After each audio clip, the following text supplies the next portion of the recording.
sesgo ontológico y crisis del mundo común, narración, identidad y patología política. Una de mis tesis fuertes es que no vivimos todos en el mismo mundo.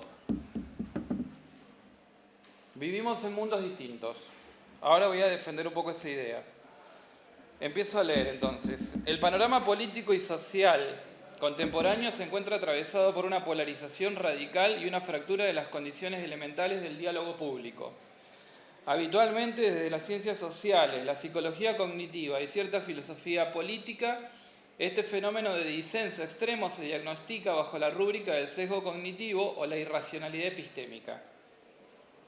Según esta perspectiva, los sujetos que se adhieren a dogmatismos, fundamentalismos o posturas políticas inconmensurables padecen un déficit en el procesamiento de la información objetiva, es decir, cometen un error frente a los hechos del mundo. Este diagnóstico presupone acríticamente lo que puede denominarse un paradigma representacionista o descriptivo del lenguaje. Durante mucho tiempo la filosofía asumió que la función primordial de una proposición era describir un estado de cosas o constatar un hecho, pudiendo ser evaluado binariamente como verdadero o falso, tal como lo postulaba en el logicismo temprano el Tractatus Lógico-Filosófico de Wittgenstein. Bajo este modelo, el lenguaje opera como un espejo de una realidad externa y la comunicación exitosa consiste en la transmisión sin distorsiones de dicha información. Es la famosa idea de el lenguaje como espejo de un objeto, ¿no? Y la famosa también idea de referencia, es decir,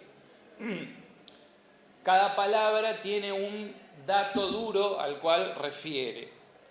Sin embargo, el giro pragmático consolidado en la filosofía del siglo XX demolió esta ingenuidad epistemológica, evidenciando que el lenguaje está repleto de usos que no buscan referir descriptivamente al mundo, sino actuar en él. La transición hacia el segundo Wittgenstein de las investigaciones filosóficas afianza la tesis de que el significado de una palabra es su uso en el lenguaje, incrustado en el suelo de la praxis cotidiana. El lenguaje no es un vehículo neutral para compartir opiniones sobre una realidad en sí, una cosa en sí, sino un conjunto de juegos de lenguaje que forman parte integral de una actividad vital, de una forma de vida, Lebensform, dice Wittgenstein. Por consiguiente, si el lenguaje es una institución normativa e intersubjetiva que no meramente representa el mundo, sino que lo configura, el disenso político profundo no puede despacharse como una simple falta de información empírica. La pretensión de corregir el sesgo mediante la inyección de datos objetivos resulta estéril porque ignora que los criterios de validación de esos datos dependen de la concordancia de formas de vida. Concordancia humana, la concordancia, perdón.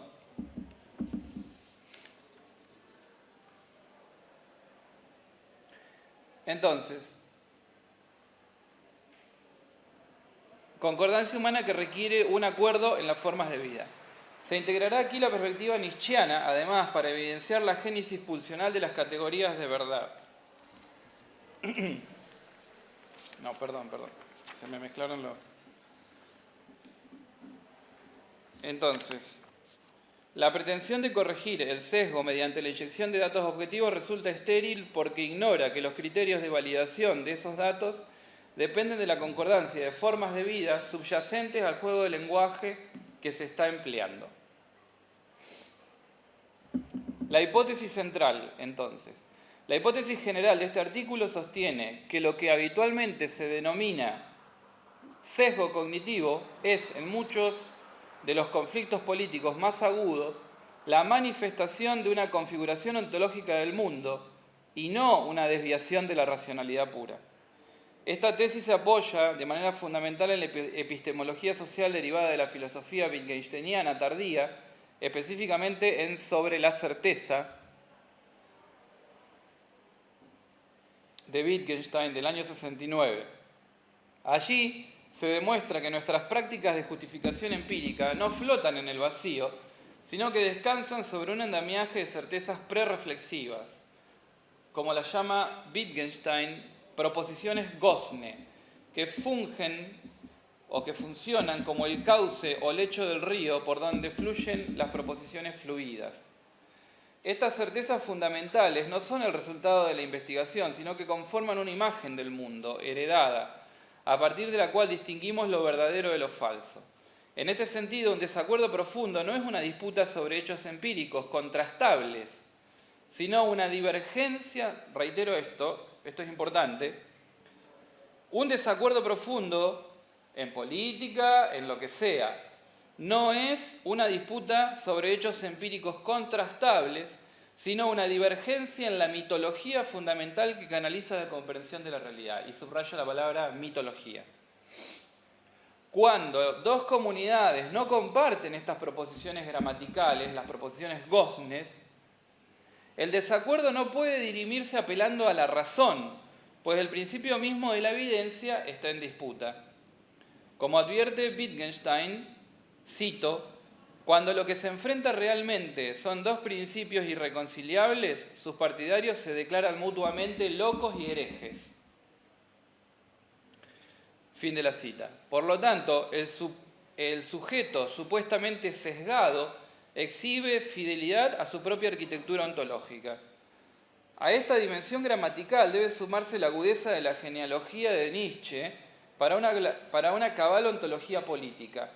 Lo que se presenta como voluntad de verdad objetiva es, con frecuencia, una transfiguración de la voluntad de poder. Un intento activo de imponer una interpretación específica para asegurar las condiciones de existencia de un particular tipo de vida. La verdad despojada de su aureola metafísica se revela como un proceso de creación y dominación, un ejército voluble de metáforas solidificadas, como diría Nietzsche. Desde esta óptica, la acusación de sesgo o irracionalidad es en sí misma un acto político, una estrategia hegemónica para invalidar una forma de vida rival, enmascarando los propios intereses bajo la coartada de la necesidad lógica. Esto vale en la política como en cualquier ámbito que se quiera de la vida común.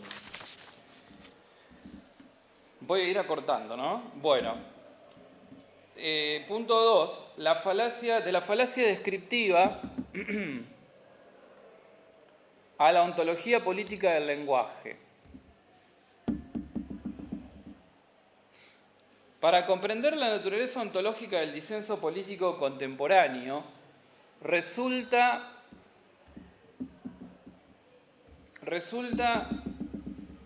imperativo de construir primero el modelo epistemológico tradicional de la comunicación. Este modelo, profundamente arraigado en la historia de la filosofía occidental, además que se enseña en las escuelas primarias, este famoso esquema, creo que es de emisor, mensaje, receptor, esto en la escuela primaria lo siguen enseñando, esto es interesantísimo, ¿no? Mis hijas me contaban que esto se sigue enseñando. McLuhan creo que es un canadiense que desarrolla esa teoría de la comunicación el siglo pasado. Este modelo profundamente arraigado en la historia de la filosofía occidental asume que el lenguaje es un medio neutral, como una especie de cable, cuyo propósito principal es la transmisión de información sobre un mundo objetivo e independiente. El desplazamiento de esta concepción hacia una comprensión pragmática e institucional del lenguaje proporciona las bases para sostener que los conflictos políticos, o de cualquier índole, no operan en el nivel de los hechos empíricos, sino en el de las condiciones que configuran la realidad misma. El auge y la posterior destitución del paradigma representacionalista, es decir, de que el lenguaje es una representación del mundo, encuentran su formulación paradigmática en el planteo de Wittgenstein.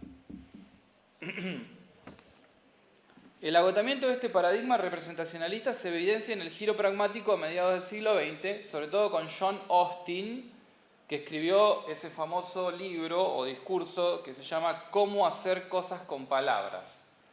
A través de su teoría de los actos de habla, Austin denuncia lo que él denomina la falacia descriptiva, la obsesión filosófica por evaluar los enunciados exclusivamente bajo el prisma de la verdad o de la falsedad, ignorando que gran parte de nuestras emisiones lingüísticas no constatan hechos. No hay un mundo ahí afuera, sino que realizan acciones normativas, performativas e institucionales. Es decir, instituyen el mundo, más que nombrarlo. De manera convergente y aún más radical, el segundo Wittgenstein abandona la figura isomórfica para proponer el isomorfismo entre lenguaje y mundo, para proponer que el significado de una palabra es su uso en el lenguaje. El análisis wittgensteiniano de los juegos del lenguaje demuestra que el significado no es el reflejo de la cosa en sí. La genealogía de Nietzsche permite desentrañar el carácter profundamente político y conflictivo que subyace a este abandono de la representatividad. Para avanzar hacia una ontología política del lenguaje es necesario exponer la hipocresía estructural de la racionalidad clásica, que me disculpen los naturalistas, que presenta como verdades objetivas e inmutables lo que en realidad son sedimentaciones lingüísticas al servicio de intereses vitales. Acá cobra toda su fuerza el vitalismo de Nietzsche, que es bastante animalesco, digamos, y que me parece que es interesantísimo. En sobre verdad y mentira en sentido extramoral, Nietzsche desmantela la pretensión de objetividad del conocimiento conceptual. Para el filósofo alemán, el concepto nace de la igualación de lo no idéntico, de la abstracción arbitraria de las diferencias singulares. La verdad, en su famosa formulación, no es la adecuación, la famosa adequatio que se enseña en filosofía, no es la adecuación a lo real, sino un ejército voluble de metáforas, mitonimias, antropomorfismos, que tras un largo y prolongado uso, un pueblo considera como canónicas y vinculantes.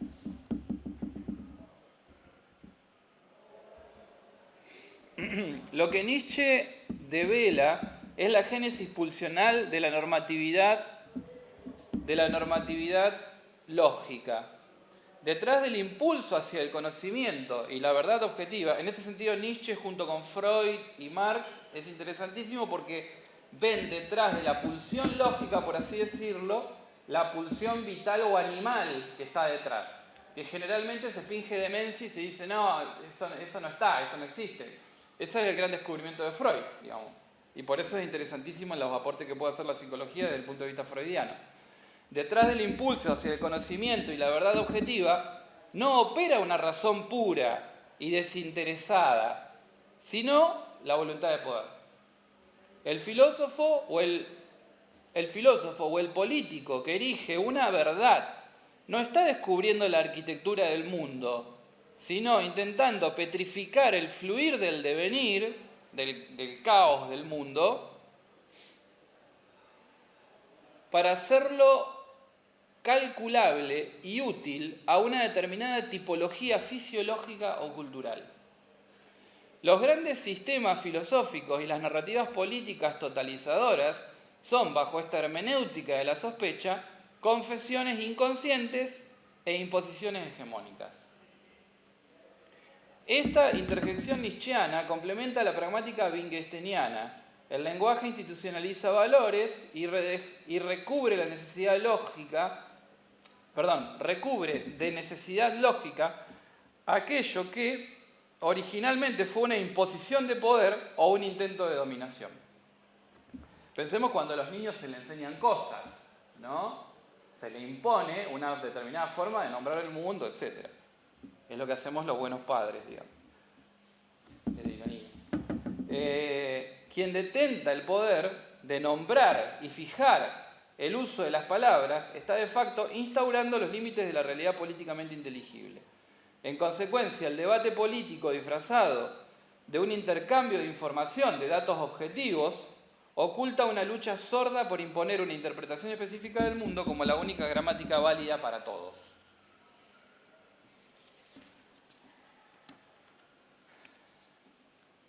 La convergencia entre la destitución del representacionalismo y la naturaleza impositiva de la verdad desemboca en el concepto central para comprender la raíz ontológica del sesgo, la noción wittgensteiniana de formas de vida. Si las reglas gramaticales y conceptuales no están garantizadas por la naturaleza de las cosas, ¿qué evita que el lenguaje colapse en el caos de la incomprensión absoluta? La respuesta de Wittgenstein excluye tanto el fundamento metafísico como el solipsismo. El lenguaje funciona no porque los individuos acuerden racionalmente definiciones de un contrato social originario, sino porque comparten un adiestramiento ciego en prácticas comunes. Esto es interesantísimo. En uno de los pasajes más políticamente densos de las investigaciones filosóficas, Wittgenstein sentencia lo siguiente. Dices pues que la concordancia de los hombres decide lo que es verdadero y lo que es falso. Verdadero y falso es lo que los seres humanos dicen, y los seres humanos concuerdan en el lenguaje. Esta no es una concordancia de opiniones, sino de formas de vida. Fin de la cita. Esta distinción es epistemológica y políticamente crucial. La opinión se sitúa dentro del juego del lenguaje, es empírica, combatible y susceptible de verificación cruzada. En contraste, por el contrario, las formas de vida es la precondición extralingüística, prereflexiva e inarticulada, el conjunto estructurado de prácticas, hábitos y reacciones primitivas que hace posible que el juego del lenguaje siquiera se inicie.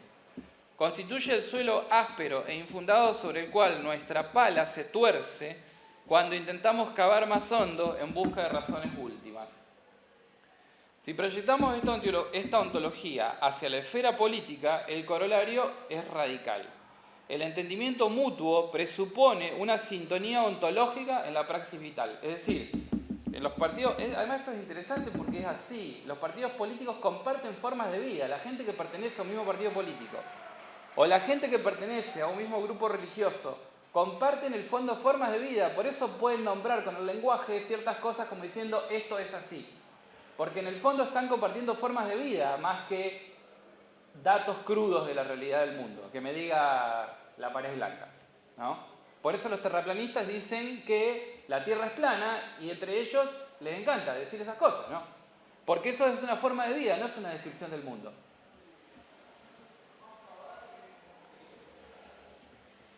Cuando en la contemporaneidad asistimos a desacuerdos intratables, a la incapacidad de procesar hechos, no nos hallamos ante una controversia de opiniones que la ciencia o el intercambio de evidencias podría llegar a subsanar.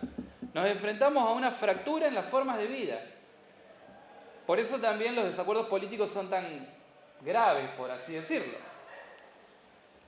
Al no compartir el mismo lecho normativo, los interlocutores habitan literalmente mundos lingüísticos y operativos distintos, configurados por lógicas dispares e inconmensurables.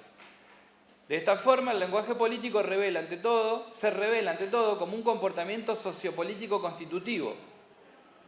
Quien articula un discurso no pretende meramente que el otro decodifique una descripción del mundo. Intenta, consciente o inconscientemente, que el otro comparta, asuma y habite su misma forma de vida. Esto vale también para otros discursos, no solamente el político.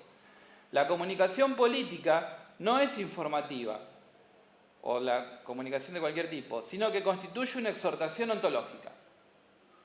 Cuando esta exhortación fracasa porque las formas de vida ya no se tocan, la incomprensión aparece ante la mirada dogmática como irracionalidad, locura o sesgo, clausurando la posibilidad de un mundo común y de una vida en común.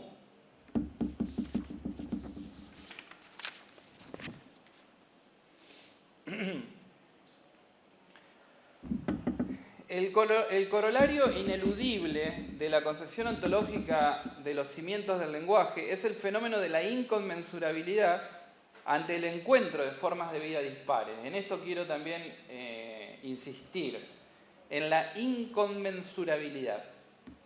Que esto es la base, digamos, de los malentendidos. Si la comunicación y la justificación racional exigen el acuerdo tácito,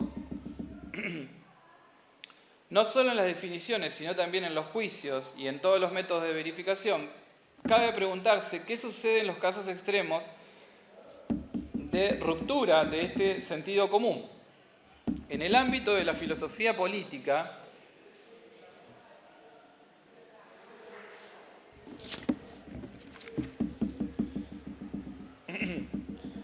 En el ámbito de la filosofía política actual, la teoría de los conceptos esencialmente debatibles se denomina desacuerdo profundo.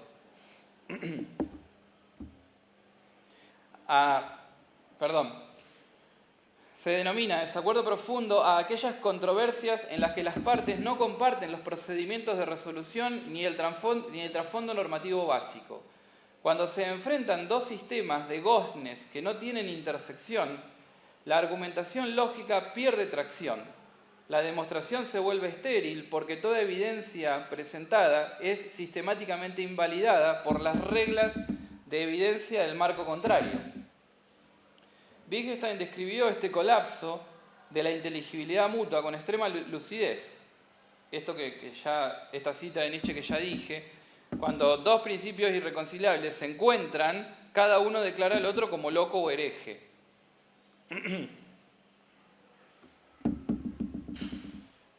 Al catalogar al adversario de loco o hereje, o en la terminología contemporánea de irracional, fanático o sesgado, el hablante no está diagnosticando verdaderamente una deficiencia psíquica o cognitiva en el interlocutor. Lo que está haciendo de facto es atestiguar que el interlocutor no participa en su mismo juego de lenguaje. Señala una cesión, una fisura ontológica. La patologización del adversario político, que está tan de moda ahora, bajo el rótulo de sesgo cognitivo, se revela entonces como una táctica de clausura.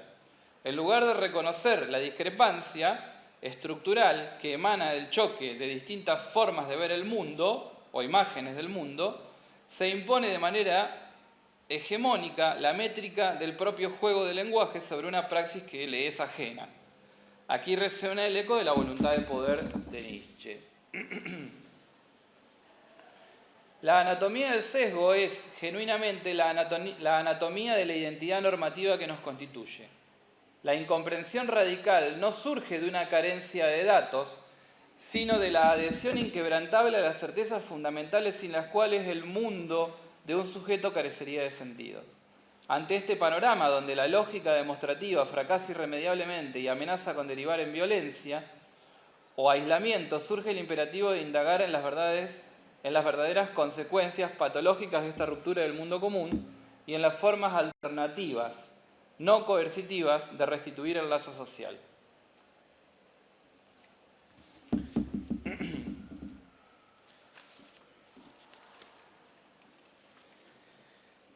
Entonces, una forma de restitución del mundo común en política sería posible a través de lo que plantea Hannah Arendt. Cuando las diferentes imágenes del mundo pierden zona de intersección, lo que se desintegra no es meramente un canal de comunicación, sino la realidad misma, es decir, el mundo común en el que habitamos. El mundo común deja de ser mundo común y vivimos en una sociedad fragmentada, como decía Castoriadis también. Para comprender la dimensión patológica de esta crisis, la fenomenología política de Hannah Arendt ofrece un marco analítico insustituible. Arendt demuestra que la política no es la administración de verdades preexistentes, sino la preservación del espacio intersubjetivo. Cuando este espacio colapsa bajo el peso de verdades dogmáticas o del aislamiento, la política se convierte en patología. En la teoría política de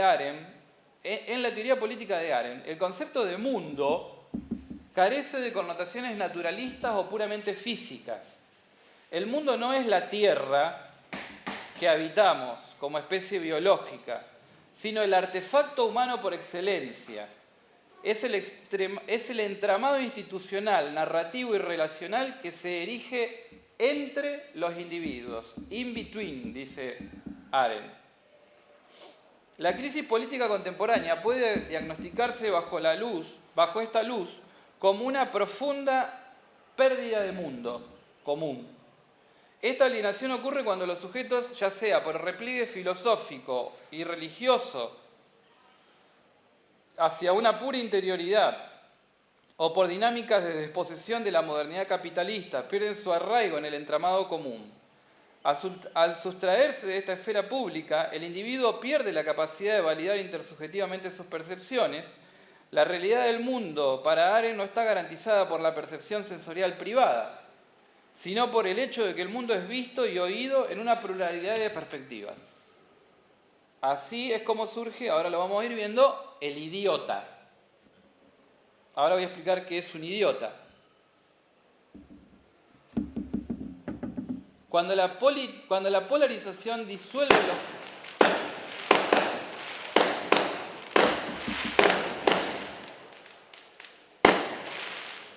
Bueno. Mientras no sean tiros... Con todas las amenazas que hay. Bueno, entonces, perdón. Justo estamos hablando de los idiotas. Pero sí. Sin este sustrato de sentido compartido, la experiencia humana, cuando la polarización disuelve los goznes compartidos, el sujeto experimenta una pérdida del entre, del espacio común. Sin este sustrato de sentido compartido, la experiencia humana carece de realidad objetiva y se desvanece como un sueño privado. El disenso extremo, entonces, no es un síntoma de vitalidad democrática, sino la evidencia de que los interlocutores habitan mundos privados y han dejado de compartir la materialidad de un mundo común. Se llega así a la figura del idiota, o idiotés en griego. ¿Qué es el idiota? Es la persona que vive en el mundo de lo privado, que carece de mundo común y se encuentra ontológicamente aislado y despojado de realidad.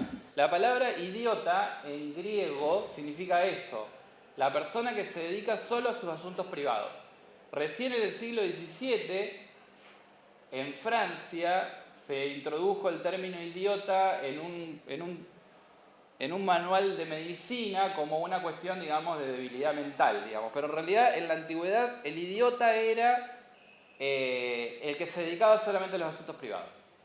Hoy en día, en la actualidad, creo que el idiota coincide con los dos problemas, el que se dedica a lo privado y además tiene algún problemita mental. Bien.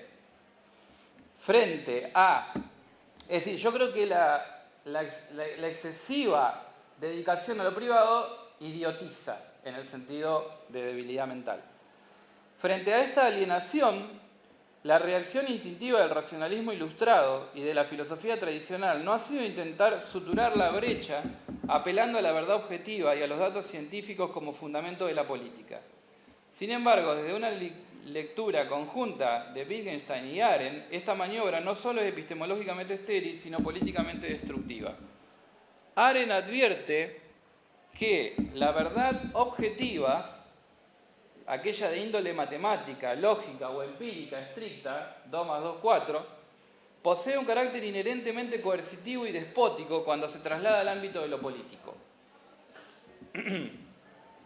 A diferencia del discurso político que se compone de opiniones e invita a la persuasión intersubjetiva, la forma filosófica o científica de hablar se orienta al conocimiento y por lo tanto exige un proceso de prueba compulsiva. Bajo este prisma, la enunciación de una verdad irrefutable como 2 más 2 es 4 no invita al debate ni a la imaginación representativa. Sencillamente fuerza a la mente a asentir mediante la dura necesidad de la deducción. Sustituir la política por esta lógica demostrativa equivale a anular la libertad y a suprimir la pluralidad del espacio discursivo. Esta violencia de la racionalidad encuentra un eco profundo en la crítica del segundo Wittgenstein a lo que él denomina la dureza del deber lógico. Cuando la filosofía o la ideología impone un paradigma teórico absoluto como si fuera una estructura necesaria de la realidad, ejerce una coerción que nos vuelve ciegos a la riqueza y a la contingencia de nuestras prácticas mundanas. La pretensión de un sistema de ideas tiene que ser así, la pretensión de que un sistema de ideas, sea política o lo que sea, tiene que ser así, excluye por definición a quien no comparte la misma forma de vida o los mismos goznes. Por tanto, acusar al adversario político o religioso o lo que sea de sufrir de un sesgo cognitivo e intentar corregirlo aplicándole implacablemente la dureza del deber lógico, como dice Wittgenstein, no es un acto de esclarecimiento, sino una variante de tiranía epistémica. es la negación de la contingencia que caracteriza los asuntos humanos, clausurando la posibilidad de que el otro sea reconocido en su alteridad ontológica. Bien, reconstruir el mundo de lo común. Frente a este callejón sin salida, al que conduce la confrontación dogmática de sistemas de goznes inconmensurables, y ante el peligro inminente de la alienación del mundo que engendra la soledad organizada totalitaria, la teoría política y epistemológica social se ven obligadas a buscar una fundamentación alternativa para la convivencia. La pregunta es, ¿cómo convivimos si vivimos con formas de vida que son inconmensurables? ¿Cómo se puede dar una forma de vida democrática y plural, podríamos decir, ¿no? En la cual yo no tenga que forzar al otro a vivir como yo vivo o a creer en lo que yo creo. Si la racionalidad demostrativa y la invocación objetiva de los hechos fracasan a la hora de suturar el disenso radical, las disputas y los problemas, las condiciones de posibilidad para la restitución de un sentido común deben buscarse fuera del ámbito de lo cognitivo. En este punto de inflexión desde la fenomenología de Arendt, en profunda resonancia con la pragmática de Wittgenstein, abandona la esperanza en un intelecto deductivo para asentar la política sobre facultades del juicio estético, la imaginación y la promesa. Para escapar a la tiranía de la verdad objetiva sin caer en el relativismo solipsista, es decir, que cada uno hace lo que se le antoja, Arendt emprende un rescate heterodoxo a través de la crítica del juicio de Kant. Acá no me voy a meter en esto porque esto es muy largo y complicado, pero ella recurre al tema del juicio estético, ¿no? Por el cual, a través de una especie de sentido común, todos estamos de acuerdo que la Gioconda es un cuadro hermoso. Sin embargo, esto no es una verdad objetiva, dice Kant en la crítica del juicio. Bueno, eso Arendt lo traslada a la cuestión política. En la cuestión política hay cuestiones en las cuales todos podemos estar de acuerdo y sin embargo no hay una cuestión epistémica que sostenga esa cuestión.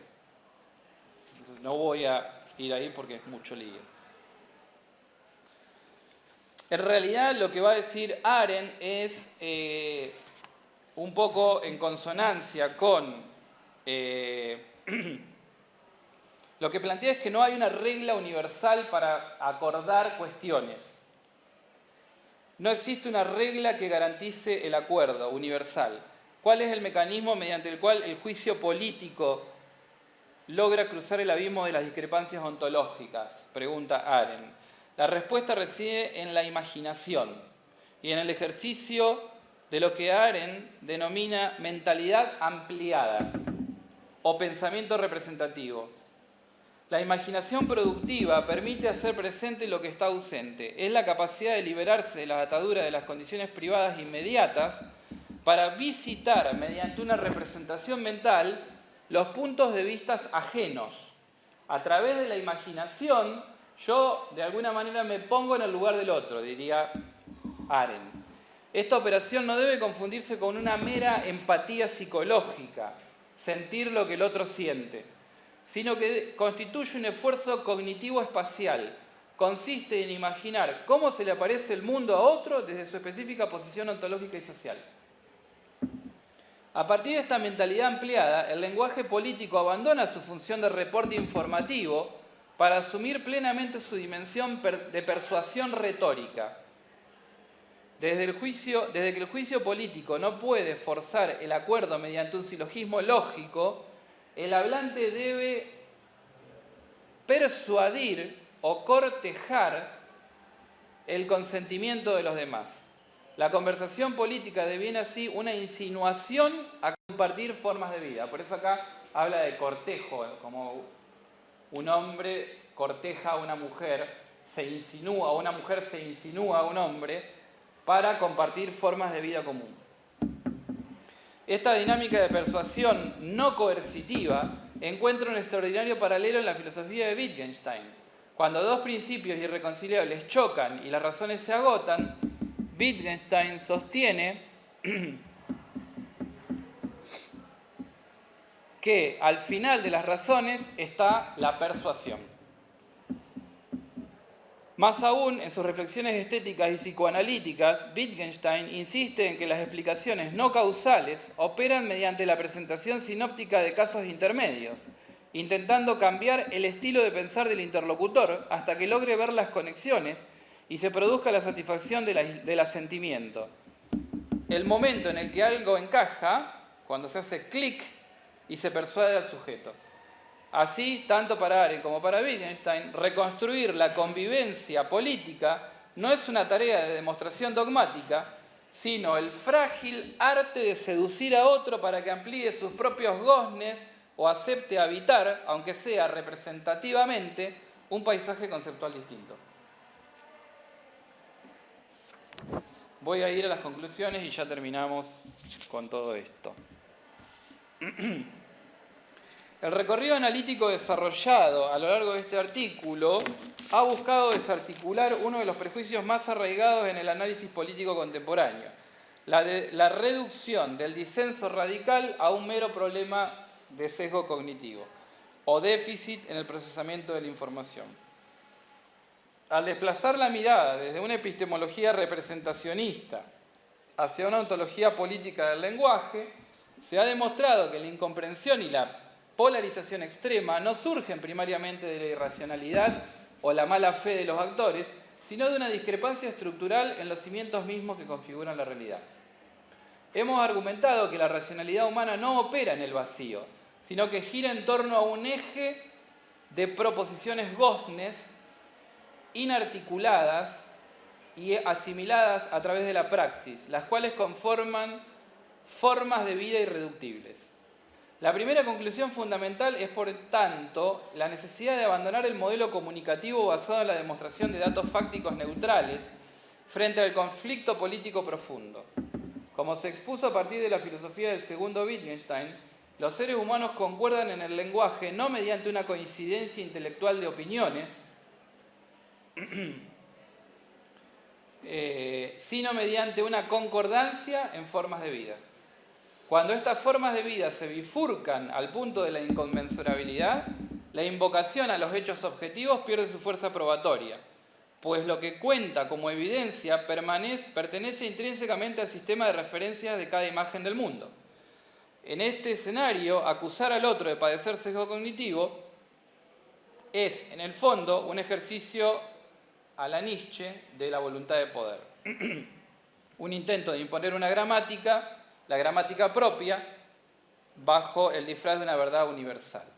Esto es interesante porque cuando se dan esas discusiones, a veces discusiones de café o incluso todo lo que el otro dice refuerza lo que uno entiende que el otro está equivocado, ¿se comprende? Por más que el otro intente solipsísticamente, por eso este tipo de discusiones siempre terminan en un muerto, digamos, porque obviamente que la única forma es la violencia al final de todo.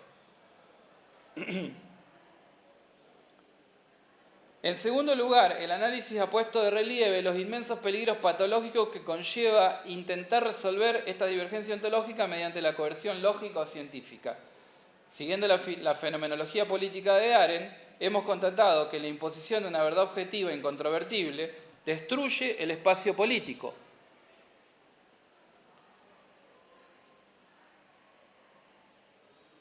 Al sustituir la libertad del debate y la pluralidad por la dureza del deber lógico. La política democrática cesa allí donde comienza el silogismo deductivo ineludible. Cuando la convivencia pierde su textura relacional y el sensus communis se fractura, los individuos se ven arrojados a una alienación radical y a una soledad ontológica, y surge el idiota. En su forma más extrema, esta incapacidad para compartir un mundo común desemboca en el aislamiento totalitario. Donde la única certidumbre que resta es la deducción mecánica y enloquecida de una ficción ideológica autosuficiente. Finalmente, la estabilización de del frágil mundo humano, perpetuamente amenazado por el abismo de las diferencias ontológicas y la imprevisibilidad de la acción, no puede depender de leyes históricas inexorables ni de certezas metafísicas. Requiere, como señaló Arendt, al analizar el paradigma romano de la facultad de prometer, requiere, como señaló Arendt, al analizar el paradigma romano, de la facultad de prometer. La promesa como anclaje institucional y la narración como medio para otorgar sentido al carácter contingente de nuestras biografías compartidas son los verdaderos antídotos contra la disolución del mundo. La democracia pensada desde esta ontología política del lenguaje no es la suma mecánica de voluntades individuales racionales que llegan a una conclusión empíricamente correcta. Es, por el contrario, la difícil y constante actividad del amor mundi, del amor del mundo, como dice Arendt citando a Agustín de Hipona. El esfuerzo ético y estético por persuadir, por expandir el sentido común y por mantener abiertos los goznes de nuestra comprensión para que la mayor cantidad de mundo posible pueda ser compartida, salvaguardando la realidad humana frente a la tiranía dogmática y el aislamiento patológico. Gracias.